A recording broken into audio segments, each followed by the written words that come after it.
Pour obtenir un indicateur précis de la viabilité commerciale de votre produit, ne demandez pas aux gens s'ils achèteraient, demandez-leur d'acheter. La réponse à la seconde question est la seule qui compte. Tim Ferriss. Dans cette troisième vidéo de la série de 4 vidéos sur la stratégie commerciale, nous abordons le thème de l'offre.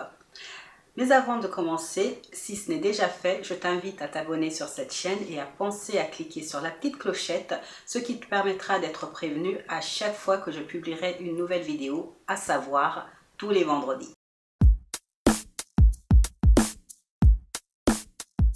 Bonjour, je suis Mariama Diallo et sur cette chaîne, nous parlons de développement personnel et d'entrepreneuriat au féminin. Alors, ces 2 dernières semaines, nous avons abordé le thème du pourquoi et de ta clientèle cible. Si tu n'as pas vu les vidéos, pas de panique parce que j'ai mis les liens dans la description de celle-ci et je t'invite vraiment à les regarder, surtout que dans la deuxième vidéo, je te donne une liste de toutes les questions à poser afin de déterminer ton client idéal et en plus je te dis où aller les trouver. Donc regarde ces vidéos. J'aime beaucoup cette citation de Tim Ferriss parce que je la trouve juste.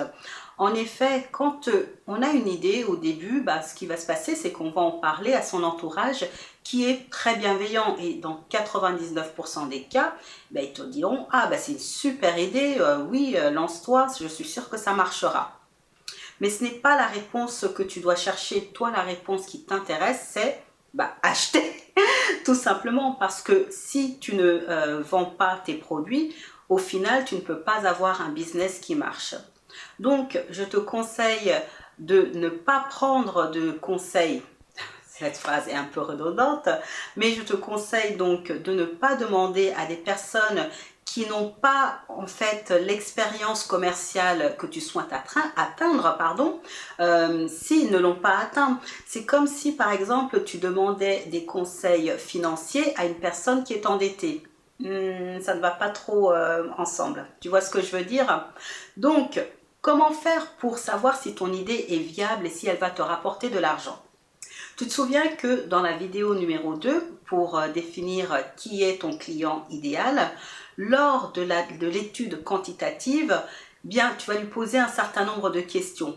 Et je te conseillais, si c'était possible, de lui offrir en contrepartie du temps qu'il va passer avec toi, parce qu'il va passer entre 30 minutes à une demi-heure, soit au téléphone, soit en visu ou soit en ligne, ce qui est quand même énorme, de lui offrir soit ton produit, soit ton service gratuitement, ou alors de lui faire une offre, un prix qui est préférentiel.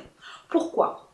Tout simplement parce que c'est ton client idéal, donc c'est lui qui va acheter ton produit ou tes produits et tes services. Donc il est important qu'il teste ce produit-là quand tu vas le lui donner et il va te dire ce qui fonctionne, ce qui ne fonctionne pas, pourquoi ça ne fonctionne pas, et toi, ça va te permettre d'améliorer le produit pour que tu puisses lancer un produit qui soit parfait pour ta cible. Donc, je trouve que c'est assez intéressant comme approche pour déterminer ton offre. Par ailleurs, cela va te permettre de pouvoir récolter des témoignages. Donc, dès le lancement de ton produit, tu vas avoir ce qu'on appelle le social proof pour dire mon produit fonctionne. Regardez, il y a un échantillon de 5 personnes qui l'ont utilisé, ou voire plus, on ne sait pas, et ils ont eu tel résultat. Et ça va vraiment être un avantage concurrentiel pour toi dès le début. Donc, ne sous-estime pas cette partie et réfléchis vraiment à une offre ou un service que tu pourrais offrir gratuitement ou au moins à prix préférentiel. Tout le monde le fait, c'est-à-dire que moi je l'ai fait, les clients que j'accompagne le font et même les grandes entreprises le font. Si je prends l'exemple de Apple, qu'est-ce qui se passe pour Apple? Quand ils lancent leur iPhone, ils le lancent au début et puis ensuite souvent, il va y avoir des bugs, les gens vont dire il y a ceci qui ne fonctionne pas, etc. Et là, ensuite, ils vont lancer ce qu'ils appellent le S, donc qui est amélioré. Donc eux, forcément, ils ne sont pas comme nous, ils ne le font pas gratuitement, c'est-à-dire qu'ils lancent leurs produits à un prix qui est quand même assez élevé, mais ensuite le S vient améliorer le reste. Moi, ce que je te propose, tu n'es pas Apple, donc c'est de proposer gratuitement et ensuite tu vas pouvoir offrir ton offre qui sera parfaite et adéquate pour ta clientèle cible. Ceci est très important. C'est important également parce que toi, tu dois répondre à une question qui est essentielle. Cette question, c'est: existe-t-il un marché qui est vraiment défini et facile à atteindre pour des personnes qui dépensent déjà de l'argent dans ce type de produit ou service? Parce que si tu ne peux pas répondre à cette question, ça va être un peu difficile pour toi de vendre tes produits. D'accord? Donc, si je récapitule ce que je t'ai dit dans cette vidéo, c'est que pour déterminer ton offre, c'est vraiment de vérifier la viabilité de ton service, de ce que tu veux offrir.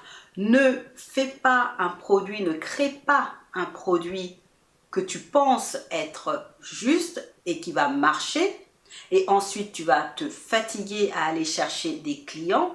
Fais le contraire, construis une offre qui répond aux besoins de ta clientèle cible, et là tu vas voir que les clients viendront beaucoup plus facilement à toi que dans l'autre sens.